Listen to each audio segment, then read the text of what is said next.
tonight is the author of Victory at Yorktown. He is live tonight in Richmond, Virginia, as part of his American Legacy Tour. Former presidential candidate, former Speaker of the House, Newt Gingrich. Mr. Speaker, welcome back. It's good to be with you. All right, so there's my proposal. Interesting times. What'd you say? I said they're interesting times. You say that with a smile on your face. There are a lot of our friends that are not happy about this. Look, one of the reasons I write historical fiction is to remind people that sometimes freedom's difficult. Crossing the Delaware on Christmas night in a snowstorm was very difficult. Marching 9 miles with a third of the army wearing burlap bags because they had no boots, leaving a trail of blood, that's difficult. Now, where are we today? You have a president who believes that he can bully and outmaneuver and out-propagandize the Republicans. He clearly believes the Republicans will cave, and he is treating them with a level of disdain and arrogance that is, I think, breathtaking. The Republicans need to take a big step back, rethink the role of the legislative branch, and understand that they have gone down a trail that has no positive outcome. A legislative branch does 5 things. It appropriates, it legislates, it has oversight, it communicates, and it negotiates.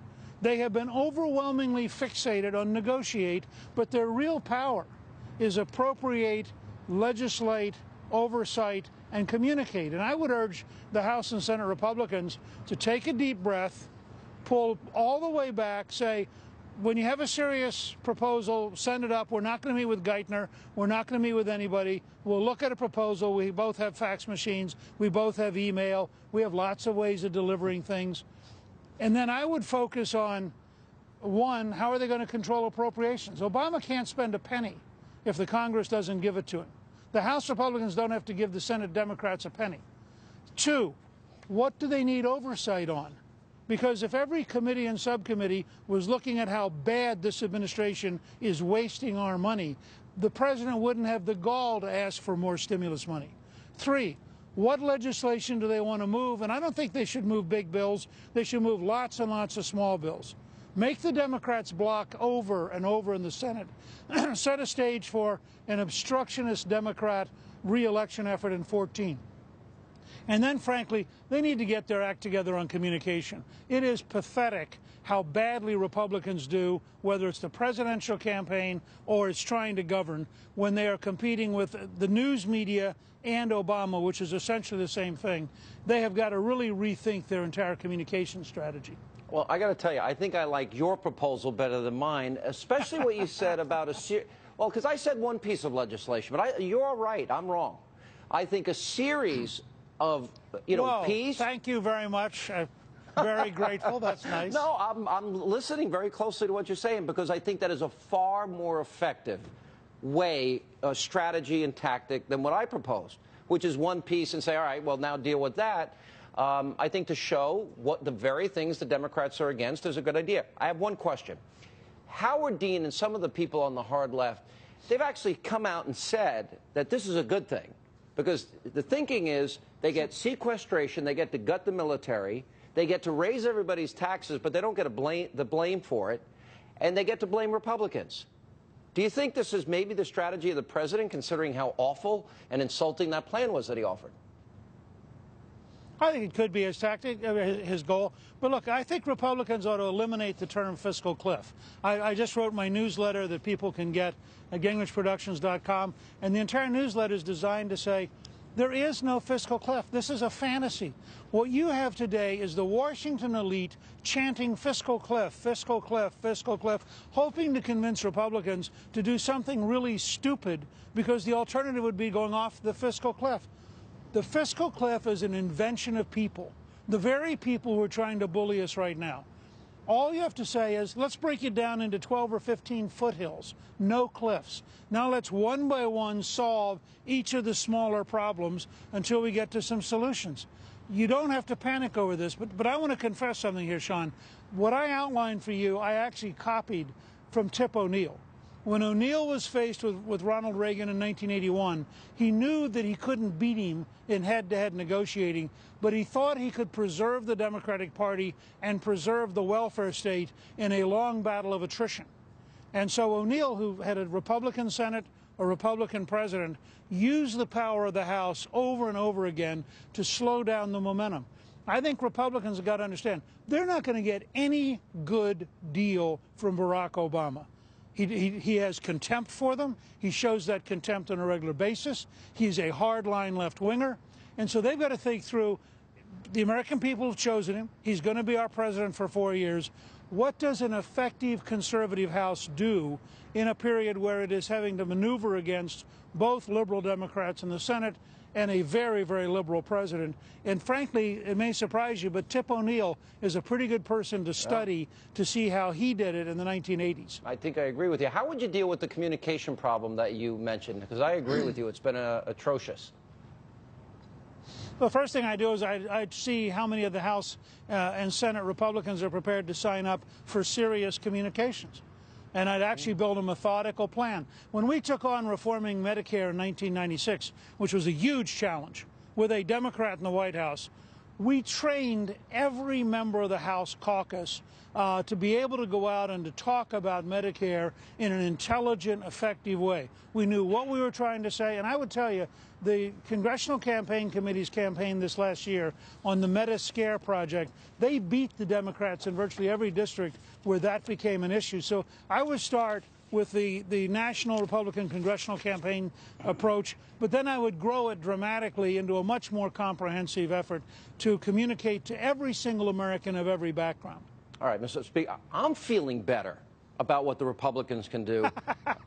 You've done a great job, and I tip my hat, but stay right there.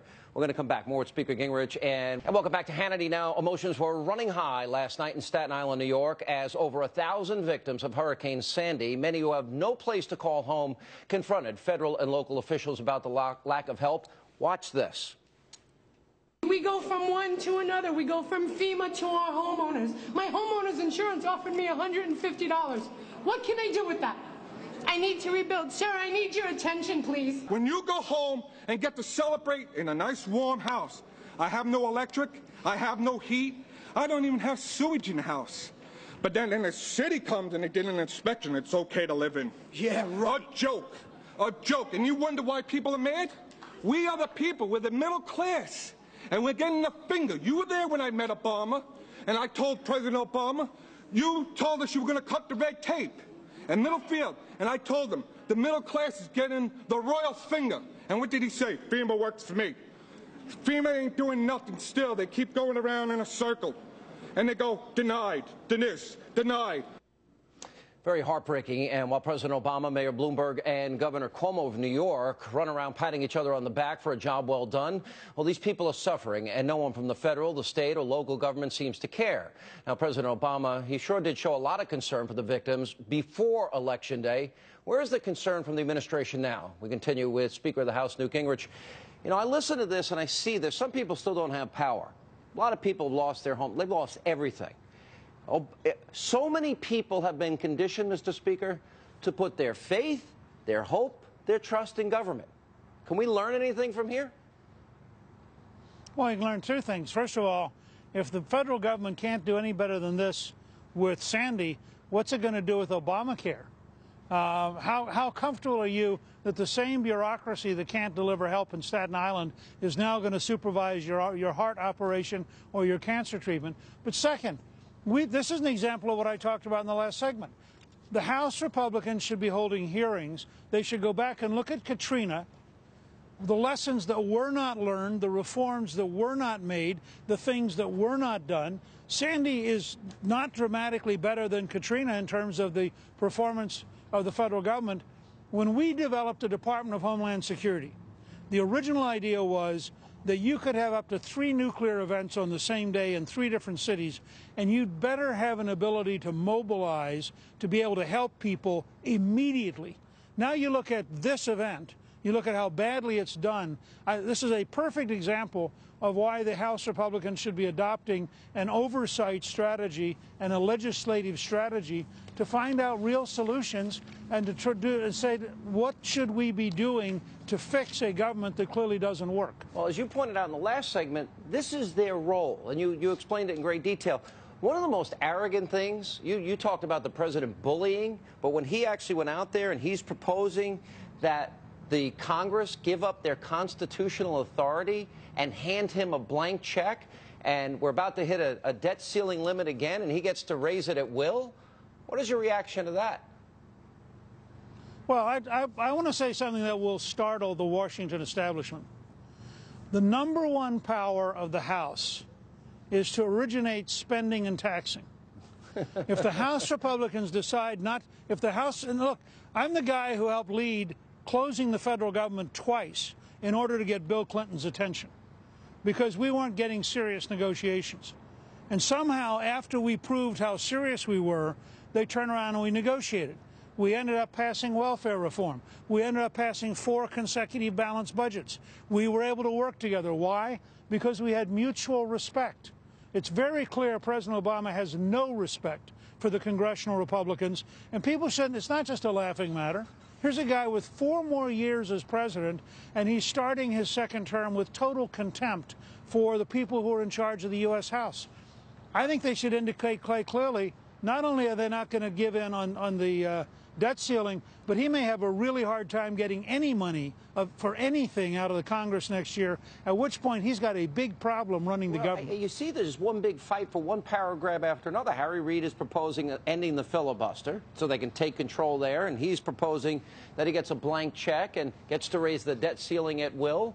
So obviously there's a lack of respect there. You know, ironically, I think the president who won't call, let's say, Major Hassan and Fort Hood terror, or admit Benghazi was terror, or can't say the war on terror, you know, he certainly shows a lot of toughness and lack of respect for the Republicans. Wish he showed that on foreign policy. Look, I think one of the things we've learned out of the last 4 years is that he is a Chicago machine politician who happens to have radical values. He is seeking to run the United States the same way the Chicago machine would run Chicago. And I think the challenge for House Republicans is to design a strategy from the base of strength they have, and to be able to say, we are not going to go along with this president taking over the whole country in a centralized model where he'll have no accountability. You know, if they can borrow endless money, the Geithner proposal, they'll have no accountability to anybody. All right, Mr. Speaker, thanks so much for being with us. Appreciate it, and good luck on your book tour. It's a great new book.